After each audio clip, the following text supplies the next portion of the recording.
Hi friends, welcome to Raju volunteer info channel. ఈరోజు topic వచ్చేసి జగనన్న చేదోడు సంబంధించి రజకులు కానీ నాయ బ్రాహ్మణ్స్ కానీ టైలర్స్ కానీ మరొక అవకాశం అయితే రాష్ట్ర ప్రభుత్వం అయితే ఇవ్వడం జరిగింది. సో చాలామంది అయితే కొత్తగా అప్లై చేసుకున్న వాళ్ళైతే ఇంకా అప్లై చేసుకోలేదు. సో చాలామంది మిగిలి ఉన్నారని చెప్పేసి రాష్ట్ర ప్రభుత్వం అయితే మరొక అవకాశం అయితే ఇవ్వడం జరిగింది. సో గ్రామ వార్డు సచివాలయం సంబంధించి ఎవరైతే డిస్ట్రిక్ట్ సార్ కానీ మేడం అన్నారో వారి యొక్క ఎన్బిఎం పోర్టల్లో మనకి సో గ్రివెన్స్ అనేది రైట్ చేసుకోవచ్చండి. న్యూ అప్లికేషన్ అనేది ఎనేబుల్ చేయడం జరిగింది. సో మీరు టయానికి మీరు అప్లై చేసుకోకపోవడం వల్ల కానీ ఇన్కమ్ కానీ అలాగే క్యాస్ట్ సర్టిఫికేట్ కానీ లేబర్ సర్టిఫికేట్ కానీ మీకు త్వరగా రాకపోవడం వల్ల మిగిలిపోయింటారు కదా. సో అలాంటి వాళ్ళకి మరొకసారి అయితే అవకాశం అయితే ఇవ్వడం జరిగింది. సో ఇంకేమైనా ఎటువంటి ప్రాబ్లమ్స్ ఏమైనా మీకు రిమార్క్స్ ఉంటే కానీ ఇక్కడ గ్రివెన్స్ కూడా రైట్ చేసుకోవచ్చండి. సో మన ఎన్బిఎం పోర్టల్ ఓపెన్ చేసిన తర్వాత ఇక్కడ మనకి ఎన్బిఎం గ్రివెన్స్ మోడల్ అని చెప్పేసింది కదా. సో అక్కడ క్లిక్ చేసిన వెంటనే మనకి గ్రివెన్స్ క్రియేట్ గ్రివెన్స్ అని చెప్పేసి రావడం జరుగుతుంది. సో అక్కడ క్లిక్ చేయండి. సో క్లిక్ చేసిన వెంటనే మనకి న్యూ అప్లికేషన్ అయినా అప్లై చేసుకోవచ్చు. అలాగే ఏమన్నా సమ్ కారణాల వల్ల మీకు రిజెక్ట్ అయ్యింటే కన్నా సో వాటికి సంబంధించి మీరు ఎలిజిబిలిటీ అయ్యింటే కన్నా ఇక్కడ మీరు అర్హత కలిగి ఉంటే కన్నా ఇక్కడ గ్రివెన్స్ని రైట్ చేసుకోవచ్చండి. సో ఇలాంటి వాళ్ళకల్లా మనకి 4వ తారీఖు ఫిబ్రవరి 4 వరకు అయితే టైం అయితే ఇవ్వడం జరిగింది. అలాగే ఇప్పుడు చేసినటువంటి అప్లికేషన్లు ఏవైతే ఉన్నాయో వాళ్ళకి ఫిబ్రవరి 11వ తారీఖు అయితే అమౌంట్ అయితే జమ చేస్తున్నాం అని చెప్పేసి రాష్ట్ర ప్రభుత్వం అయితే వెల్లడించడం జరిగింది. సో ఇక్కడ మనకి నవశకం గ్రివెన్స్ అప్లికేషన్ చెప్పేసి రావడం జరిగింది కదా. సో ఎవరైతే రజకులు కానీ నాయ బ్రాహ్మణ్స్ కానీ టైలర్స్ కానీ సంబంధించి ఉన్నారో కొత్తగా అప్లై చేసే వాళ్ళు కావచ్చు, ఏమైనా మిస్టేక్స్ వల్ల రిజెక్ట్ అయినటువంటి వాళ్ళు ఏదైనా కారణం చేత రిజెక్ట్ అవుతారు కదా, వారికి సంబంధించి మీరు ఎలిజిబిలిటీ అనే అర్హత ఉండి అనుకుంటే కన్నా సో ఇక్కడ మీ యొక్క ఆధార్ నెంబరు అలాగే స్కీమ్ అనేది టైప్ చేసుకోవాలి. అలాగే స్కీమ్ ఇయర్ సెలెక్ట్ చేసుకోవాలి. సో ఎవరైతే రజకులు కావచ్చు, నాయ బ్రాహ్మణ్స్ కావచ్చు, టైలర్స్ కావచ్చు వారికి సంబంధించి ఆధార్ నెంబర్ అనేది ఇక్కడ ఎంటర్ చేయాలండి. సో ఎంటర్ చేసి ఇక్కడ మనకి స్కీమ్ టైప్ అని చెప్పేసి ఉంటుంది. సో మనకి ఇప్పుడు ప్రజెంట్గా జగనన్న చేదోడు సంబంధించి కాబట్టి ఎవరైతే అర్హత ఉండి కూడా ఇంకా అప్లై చేసుకున్న వాళ్ళు ఎవరైతే ఉన్నారో వారు ఈ విధంగా అయితే అప్లై చేసుకోండి. వెంటనే గ్రామ సచివాలయంలో కన్సల్ట్ అవ్వండి. సో ఇక్కడ మనకి స్కీమ్ ఇయర్ అని సెలెక్ట్ చేసుకోండి. సో 2022-23 అని సెలెక్ట్ చేసుకొని గెట్ డీటెయిల్స్ మీద క్లిక్ చేసిన వెంటనే ఆ ఫ్యామిలీకి సంబంధించిన డీటెయిల్స్ మొత్తం మనకి ఓపెన్ అవ్వడం జరుగుతుంది. సో సిటిజన్ యొక్క డీటెయిల్స్ మొత్తం మనకి ఎవరు వాలంటరీ ఏ క్లస్టరు అలాగే ఏ సచివాలయం చెప్పేసి డీటెయిల్స్ అయితే మనకి ఓపెన్ అవ్వడం జరుగుతుంది. అలాగే వీళ్ళకి సంబంధించి ఇయర్కి ఎంత స్కీమ్ వచ్చింది, సో ఏ స్కీమ్కి ఎంత అమౌంట్ పడిందని చెప్పేసి కూడా ఇక్కడ మనకి మెన్షన్ చేయడం జరుగుతుంది. సో ఇక్కడ ప్రజెంట్గా మీకు సంబంధించి క్లస్టరు అలాగే మీ వాలంటరీ ఎవరు, సో మీ సచివాలయం అలాగే వాలంటీ యొక్క మొబైల్ నెంబరు, సో ఈ విధంగా డీటెయిల్స్ అయితే మనకి సిటిజన్ యొక్క డీటెయిల్స్ అయితే రావడం జరుగుతుంది. అలాగే ఇక్కడ మనకి ఫ్యామిలీ మెంబర్ డీటెయిల్స్ సంబంధించి సో ఇక్కడ మనకి ఏమైనా డ్రై ల్యాండ్ కానీ వెట్ ల్యాండ్ కానీ అలాగే అర్బన్ ప్రాపర్టీ కానీ అలాగే ఏమైనా విద్యుత్ యూనిట్ సంబంధించి కానీ సో ఏమైనా 60 ప్యాలెస్కి సంబంధించి ఏమైనా ప్రాబ్లమ్స్ ఉన్నాయని చెప్పేసి కూడా ఇక్కడ క్లియర్ అయితే చూపించడం జరుగుతుంది. సో ఇక్కడ క్లియర్గా ఉంటేనే మీరు అప్లై చేసుకోవడానికి అవకాశం ఉంటుంది. సో మనకి ఇక్కడ అలాగే స్కీమ్ సంబంధించి ఈ ఫ్యామిలీకి సంబంధించి ఏ స్కీమ్కి అయితే ఎంత అమౌంట్ పడిందని చెప్పేసి ఇక్కడ క్లియర్గా అది కూడా మెన్షన్ చేయడం జరిగింది. సో 2019, 2020, 2021, 2022 సంబంధించి ఏ స్కీమ్కి ఏ లబ్ధిదారికి ఎంత అమౌంట్ పడిందని చెప్పేసి ఈడ మనకి మెన్షన్ చేయడం జరిగింది.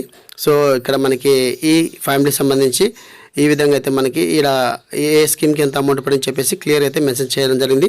సో ఇది మీకు టెస్టింగ్ పర్పస్ చేస్తున్నానండి. మీరు మీ సచివాలయం దగ్గరికి వెళ్ళి మీరు అప్లై చేసుకుంటే ఎవరైతే రజకులు కానీ నాయ బ్రాహ్మణ్స్ కానీ టైలర్స్ కానీ ఉన్నారో వారు ఇంకా అప్లై చేసుకుని వాళ్ళు ఎవరైతే ఉన్నారో సో వారైతే వెంటనే వెళ్ళి అప్లై చేసుకోండి.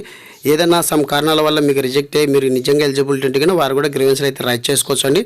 సో ఇక్కడ మనకి అప్లికేషన్ స్టేటస్ అలాగే వారికి సంబంధించి ఏ అమౌంట్ పడింది ఏ స్కీమ్కి అని చెప్పేసి అయితే క్లియర్గా అయితే మెన్షన్ చేయడం జరిగింది. సో ఇక్కడ మనకి న్యూ అప్లికేషన్ కూడా మనకి ఎనేబుల్ అయితే చేయడం జరిగింది. సో ప్రజెంట్గా ఎవరైతే కొత్తగా అప్లై చేయాలనుకుంటున్నారో వారు వెంటనే వెళ్ళి అప్లై చేసుకోండి. సో అప్లై చేసుకోవడానికి టైం మటుకు మనకి ఫిబ్రవరి 4 వరకు అయితే ఉందండి. ఫిబ్రవరి 4 అయిపోతేనే మనకి ఇప్పుడు అప్లై చేసిన ప్రతి ఒక్క అప్లికేషన్ అనేది మనకి ఫిబ్రవరి 11వ తారీఖు అయితే అమౌంట్ మరొకసారి అయితే రిలీజ్ చేయడం జరుగుతుంది. అలాగే మనకి ఏదైతే ఈకేవై చేసినాం అలాగే కొత్త అప్లికేషన్ చేసినటువంటి మొత్తం మనకి అప్లికేషన్లు అయితే పేమెంట్ అనేది రిలీజ్ చేయడం జరిగింది నిన్న. సో వాటికి పేమెంట్ ఏ విధంగా చెక్ చేసుకోవాలో కూడా వీడియో అనేది చేయడం జరిగింది. సో ఇక్కడ మనకి గ్రీవెన్స్ టైప్ సెలెక్ట్ చేసిన వెంటనే సో ఇక్కడ అనేకమైనటువంటి వివిధ కారణాల చేత ఏదైతే మీకు రిజెక్ట్ అయిందో వాటికి సంబంధించి కారణాలను సెలెక్ట్ చేసుకొని మీరు గ్రీవెన్స్ లైన్ రైట్ చేసుకోవచ్చు. సో ఎస్టాబ్లిష్మెంట్ అంటే ఇక్కడ మనకి మీ యొక్క లేబర్ సర్టిఫికేట్ ఏమైనా తప్పుగా ఎంటర్ చేశారా, లేదంటే ఇన్కమ్ సర్టిఫికేట్ ఏమైనా తప్పుగా ఎంటర్ చేశారా, సో ఏమైనా ఇన్కమ్ ట్యాక్స్ ఉందా, గవర్నమెంట్ ఎంప్లాయీ అని చెప్పేసి ఈ విధంగా ఏమైనా వచ్చింటే కన్నా మీరు వీటికి సంబంధించి ఏదైతే మీకు రీజన్ వచ్చిందో ఆ రీజన్కి సంబంధించి ఆప్షన్ సెలెక్ట్ చేసుకొని మీరు గ్రీవెన్స్లో రైట్ చేసుకోవచ్చు.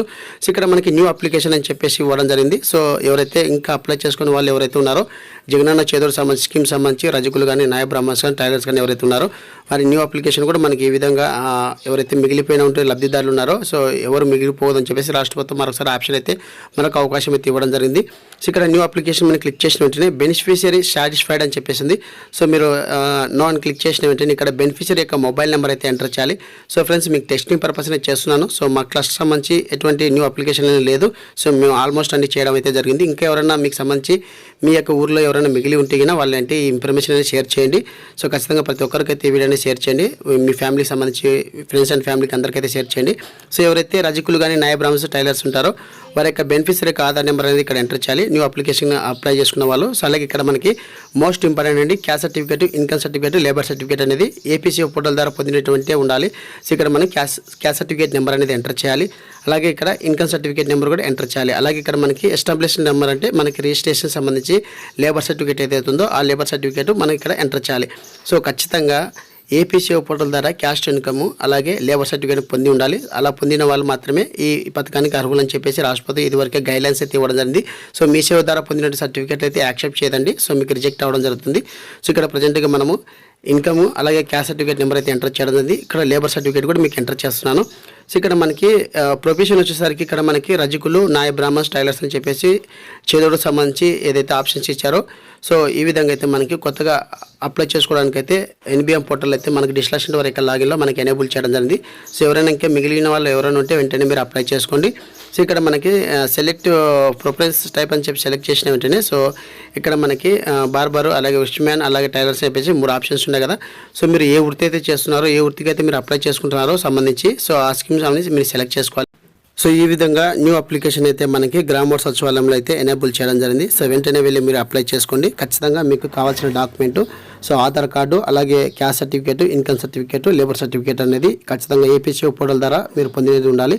ఇక్కడ మనకి రికమెండేషన్ అనేది కదా. సో రికమెండేషన్ దగ్గర ఎలిజిబుల్ అని చెప్పేసి టైప్ చేసి సబ్మిట్ గ్రీవెన్స్ మీరు క్లిక్ చేసిన వెంటనే మనకి ఒక ఐడి నెంబర్ అయితే వస్తుంది. ఐడి నెంబర్ ద్వారా మీకు ఈ ప్రాసెస్ క్లోజ్ అవ్వడం జరుగుతుంది. ఫర్దర్గా వెంటనే మీకు వెల్ఫేర్ అసిస్టెంట్ వారి యొక్క లాగిన్లో మీకు మరొకసారి అయితే ఫార్వర్డ్ చేయడం జరుగుతుంది. సో ఈ విధంగా మనకి ఈ అప్డేట్ అయితే తీసుకురావడం జరిగింది రాష్ట్ర ప్రభుత్వం. సో ఇంకా ఎవరైనా రజకులకు సంబంధించి కానీ నాయ బ్రాహ్మణ్కి సంబంధించి కానీ టైలర్ సంబంధించి కానీ ఇంకా ఎవరైనా పెండింగ్ ఉంటే కానీ వెంటనే గ్రామ సచివాలయంలో అయితే మీరు వెంటనే అప్లై చేసుకోండి. కొత్త అప్లికేషన్ అయితే మనకి ఎనేబుల్ అయితే చేయడం జరిగింది డిస్కషన్ వారి యొక్క లాగిన్లో. సో ఇది ఫ్రెండ్స్ వీడియో అప్డేట్. వీడియో వస్తే లైక్ చేయండి, షేర్ చేయండి, సబ్స్క్రైబ్ చేసుకోవడం మర్చిపోకండి. Thank you for watching. Thank you so much. జై హింద్.